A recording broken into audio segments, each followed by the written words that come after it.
শিক্ষা ব্যবস্থার সংস্কার প্রয়োজন। আমি এদেশের অন্তর্বর্তীকালীন সরকারের প্রধানকে আমি বলতে চাই, এত সংস্কারের প্রয়োজন নাই, দুটো সংস্কার প্রয়োজন। সেটা হচ্ছে শিক্ষা ব্যবস্থার, যে শিক্ষা মানুষকে নীতি নৈতিকতা মনুষ্যত্ববোধ জাগ্রত করবে, উন্নত চরিত্র গঠন যেতে হবে, আর স্বনির্ভর কর্মঠ যে শিক্ষায় হবে সেই শিক্ষা।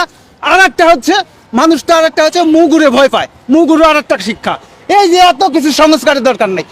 এই যে অফিস আদালতের পেছনে, অফিসারদের পেছনে থাকবে হচ্ছে 5ই আগস্টের যারা গজারি নিয়ে মিছিল করছিল, সেই গজারি সহ একটা মিছিলের ছবি অফিসারের পিছনে থাকবে।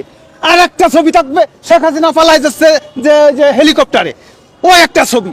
অর্থাৎ ওই অফিসার, এই পিছনে গজারের লাঠি আর সামনে হেলিকপ্টার পালাই যাইতেছে, এই দুটো চিত্রে দেখে মনে করে জীবনে আর অনৈতিক কাজে ও করবে না, ওর সুদ ঘুষির মধ্যে, দুর্নীতি দুঃশাসনের মধ্যে ওর জীবনে যাবে না, ও ভালো হয়ে যাবে।